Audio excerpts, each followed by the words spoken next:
Hoje eu quero falar com vocês a respeito das declarações de duas personalidades de destaque hoje em dia no cenário político nacional e que valem a pena ser comentadas, né? Uma é a do Marco Antônio Villa, que é uma opinião mais recente que ele deu aí na semana passada, e a outra é a do senhor Olavo de Carvalho, uma opinião mais antiga que está aí na internet, né? Mas antes de entrar no assunto com vocês, eu gostaria de convidá-lo, né, de chamá-lo para que você participe, né, da campanha ABC do integralismo.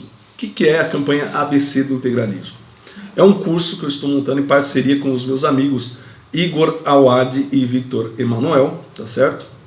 Duas pessoas preparadíssimas, né, para esse desafio. E nós vamos passar a obra de Plínio Salgado a limpo, com especial atenção para as obras relativas ao integralismo, né?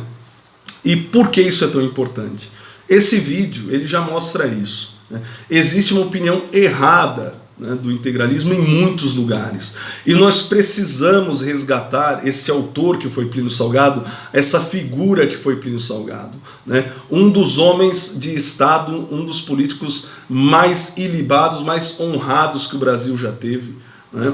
Um católico profundo conhecedor da doutrina social da igreja e que fez, né, um movimento que foi excepcional, né? Uma grande frente espiritualista para combater o materialismo, né, no Brasil.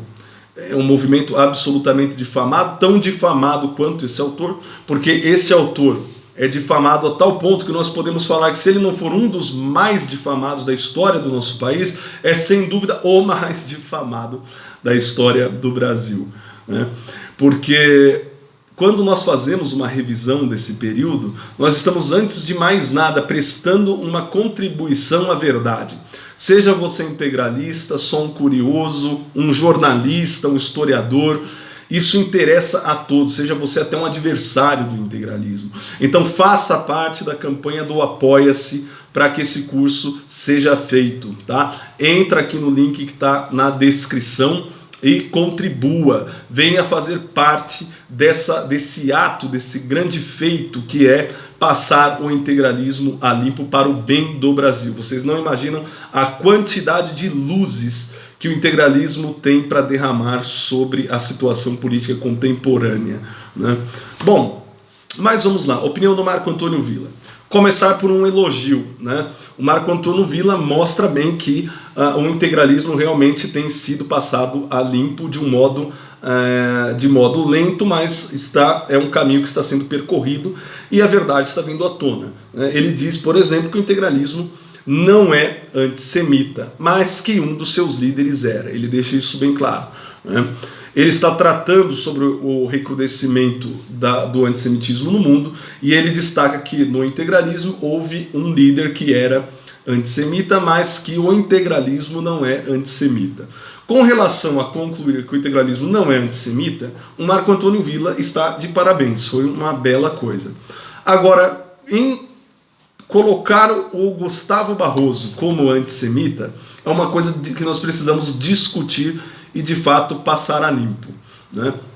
Vejam, o Gustavo Barroso nunca criticou, quando discutia a questão judaica, que era muito popular na época em todo o mundo, ele nunca falou do judeu pelo viés racista, pelo viés racial, como os alemães tratavam, né? O Gustavo Barroso criticava, né, o judaísmo que quer instrumentalizar todas as nações a serviço da nova ordem mundial.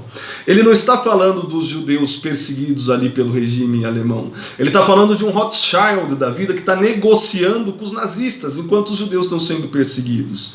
Ele está falando desses judeus que hoje a gente já sabe, né? Hoje a gente tem outras fontes que falam deles, por exemplo, o Clube Bilderberg, né? A gente está falando dos judeus, por exemplo, que fazem parte da escola de Frankfurt e querem destruir o mundo ocidental através da destruição dos seus pilares, a fé judaico-cristã, a filosofia grega e o direito romano. Mas o Gustavo Barroso, ele é um católico também, tá entendendo? O Gustavo Barroso não quer destruir o povo judeu, isso é uma grande bobagem, né? O Gustavo Barroso, inclusive, na Sinagoga Paulista, convida algumas pessoas de origem judaica a seguirem o exemplo de alguns judeus que se uniram ao movimento, tá entendendo? A se unirem também. Então existe uma certa visão do Gustavo Barroso que é errônea. É certo que essa visão também ela é muito favorecida porque o Gustavo Barroso foi cooptado sim por um viés antissemita. É verdade. Só que isto não está na obra do autor. Né? Se você pega, por exemplo, esta que é uma das obras mais difamadas do Gustavo Barroso, que é a História Secreta do Brasil, vejam, Gustavo Barroso não era qualquer um. Gustavo Barroso tinha escreveu mais de 100 obras, né? Membro da Academia Brasileira de Letras, né? Membro da Academia Cearense de Letras, se eu não estou enganado. Um cara que, se eu for ler o histórico deles para vocês, vocês vão ficar impressionados, é quase impossível, né? Ele foi redator de diversos jornais, ele foi deputado federal, né? Simplesmente secretário da Delegação Brasileira à Conferência de Paz em Versailles, em 1919, né? Presidente da Academia Brasileira em 1931, 32, 1950, diretor de várias revistas, representante do Brasil em vários eventos internacionais, né? Ele tem aqui várias comendas cedidas pelo exército, não só do Brasil, mas de vários países, né? Ele tem, por exemplo, várias medalhas, não dá nem para citar quantas, não vou fazer um vídeo ficar enorme. Ele tem inúmeras condecorações, ele assim participa de inúmeras sociedades culturais. Existe uma matéria de museologia que foi ele que criou, tá certo? É simplesmente um homem que você não pode relegar, né, por causa de uma parte das suas obras, né? Então as pessoas que têm a melhor visão sobre Gustavo Barroso dizem o seguinte: ele tem ótimas obras, mas ele tem umas obras lá que não são boas, que são, eu ouvi até esse termo, fedorentamente antissemitas. Não são não. Pega as obras do Barroso e leia as obras do Barroso, né? Você vai ver que o que ele está condenando, né, é um judaísmo que é prejudicial, que está aí conspirando, né? Rothschild, Rockefeller, esse tipo de judeu. Ele não está falando do infeliz, de qualquer judeu, né? Ele está falando desses caras, né? E outra, a crítica dele é pelo viés das maquinações econômicas, né? Que povo, me responda, que povo não é criticável pela sua atuação no campo econômico? Qualquer povo é. Entendeu? E as pessoas os historiadores que ele tira como fonte, alguns deles são historiadores judeus. Ele pega lá vamos dizer assim, a narrativa histórica desses historiadores judeus, né? E ele vai pegando esses mesmos acontecimentos e vai dando ali outra leitura, né? Outra leitura no sentido de que, veja, esse judeu aqui, falando desta questão aqui, disse isso, mas isso aqui foi imoral por causa disso, isso e isso, né? Então assim, pode ler a obra do Barroso, você não vai se tornar um antissemita por isso, tá entendendo? Jamais você vai virar um racista porque você leu a obra do Gustavo Barroso. O Gustavo Barroso, inclusive, critica o racismo que existe, né? O racismo judaico, né? Ele critica o imperialismo, né, do judeu, que é o sionismo. Isso ele critica. O Marco Antônio Villa, por exemplo, diz que o governo o governo atual está apoiando nações antissemitas. Não, o governo atual é totalmente pró-sionista, né? É muito diferente. O Marco Antônio Villa está um pouco descontextualizado. É óbvio que o governo brasileiro não está apoiando nenhum antissemita, ele é um governo pró-sionista. Qual que é a dúvida de perceber isso, horas? Né? E como o integralismo condena todo tipo de imperialismo, condena também o sionismo, né? Agora, é óbvio que, como o próprio Plínio Salgado disse, não existe nenhuma prevenção, nenhuma restrição especial com relação ao judeu, né? O integralismo é uma frente ampla espiritualista capaz de receber qualquer religião, e o judaísmo inclui pessoas de qualquer religião, inclusive pessoas de religião judaica, óbvio, a questão não é essa, né? Bom, crítica agora do Olavo de Carvalho. O Olavo de Carvalho, ele disse que o integralismo foi um movimento absolutamente medíocre, né? E que depois de levar uma porrada do Vargas, basicamente isso, né, que os comunistas também levaram, eles pelo menos não foram masoquistas e depois voltaram para suas casas. Só que eu preciso rever o que é mediocridade, porque simplesmente o movimento que eu estou falando de um registro de 1935, né? O integralismo tinha em 1935 2.132 núcleos ao redor do Brasil. Lembre-se, ele foi fechado, a Ação Integralista Brasileira, em 1937, fins de 1937. Quando Plínio Salgado fez uma eleição interna na Ação Integralista Brasileira, para ver quem seria o candidato da Ação Integralista Brasileira para concorrer nas eleições que viriam, o Plínio Salgado ganhou com 800 mil votos, dentro da Ação Integralista Brasileira, a gente está falando, tá? Descontando os votos aí que outras pessoas tiveram e descontando os votos da Província do Mar, que era um integralismo na Marinha, tá certo? Que sabe-se por documentos que foram salvos das mãos da polícia da ditadura, né, que 80% da Marinha era integralista. Esses caras não votaram. E outros mais do Exército também não votaram. Então você tem que olhar ali qual que é a questão. Foi um dos maiores movimentos em extensão territorial. Cabe uma Europa Central dentro do Brasil. O integralismo estava aí de norte a sul, de leste a oeste.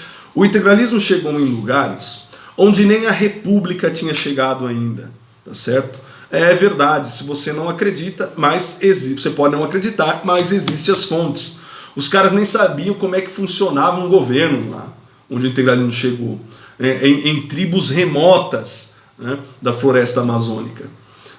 Mais do que isso, o integralismo teve um trabalho cultural profundo, né? Tanto que já naquela época você tinha obras falando do marxismo cultural e da frente que os comunistas estavam abrindo para tomar a educação, e o Plínio Salgado já advertia isso, tá certo? Já advertia esse tipo de coisa nas suas obras. Os integralistas foram o único movimento aqui no Brasil que derramou sangue na luta contra o comunismo. Existe um relatório de um espião soviético, Dimitrov, a Stalin, em que ele diz: não foi possível vencermos no Brasil porque subestimamos a força e a influência que o integralismo representava. Dimitrov é o nome do espião soviético. Então vejam, realmente o integralismo teve uma força muito grande, né? Para vocês terem uma ideia, todos os navios afundados pelos U-boats alemães no Atlântico perderam integralistas, que estavam dentro desses navios. A defesa do Atlântico estava na mão de muitos integralistas, porque, como eu disse, 80% da marinha era integralista, né? Vários integralistas estão enterrados no cemitério de Pistoia, porque morreram nos combates da Segunda Guerra Mundial lá, né? Sem contar um número incrível de escritores, né? O folclorista Câmara Cascudo, José Lins do Rego, Alfredo Buzaide, né? Que foi ministro da Justiça, né? Por exemplo, Juscelino Kubitschek, que fez Brasília, né? Porque ele era impressionado com uma obra chamada Voz do Oeste, de Plínio Salgado, né? Nós estamos falando de um movimento que Pio XII, quando ainda era cardeal, elogiou. Você está entendendo? Da grandiosidade disso, né? Se a coisa foi absolutamente medíocre, mas foi o único movimento que tentou tirar a tirania do Vargas do poder, perdendo vidas, né? Porque essa história de que os integralistas queriam tirar o Vargas do poder para tomar o poder, isso é uma mentira, né? Existem documentos que provam que o objetivo do movimento era restaurar a Constituição, né? E foi um movimento promovido por várias pessoas de várias correntes políticas, mas só os integralistas morreram para fazer a coisa acontecer, né? Então, simplesmente falar que o integralismo foi medíocre é um absurdo, né? E ele diz o seguinte, que o Gustavo Barroso, isso em outro vídeo, ele era meio doido, e que até o Plínio Salgado sabia disso. Ora, olha só, que eu sei mesmo, com certeza, né, o Gustavo Barroso era um gênio. Todo gênio é um pouco doido, isso é verdade, né? Agora, eu não conheço a genialidade da obra do Olavo, não conheço. E nem posso dizer, para não correr o risco de fazer como ele, falar do que eu não sei, né? Eu já falei isso. Agora, a doideira dele eu conheço, a genialidade é que não. E assim, ainda ele tem 6 livros, o Gustavo Barroso tem 100 e bolinha. Então, ainda falta muito para ele atingir aí a genialidade do Gustavo Barroso, né? E é claro que o Olavo de Carvalho tem um papel relevante. Ele pegou aí o advento da internet e acha que a luta contra o comunismo começou a partir dele. Não sei se foi ele que disse isso ou se disseram isso por ele, e não quero fazer um julgamento errado aqui, um julgamento parcial da história.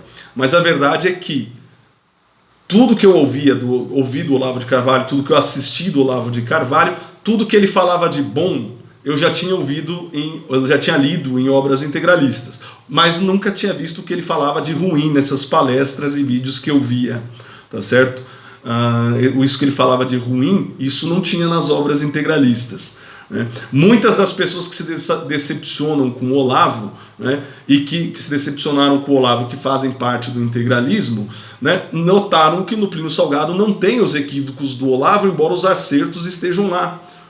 Ele acha que ele é o primeiro que começou a falar dessas conspirações comunistas internacionais para destruir o Brasil. Não, isso é desconhecimento da obra de Plínio Salgado, né? E de vários outros integralistas que tiveram revistas, jornais, fizeram seminários, né, ao longo da história, nunca pararam de fazer. Os integralistas estão há 6 décadas fazendo esse trabalho, tá certo?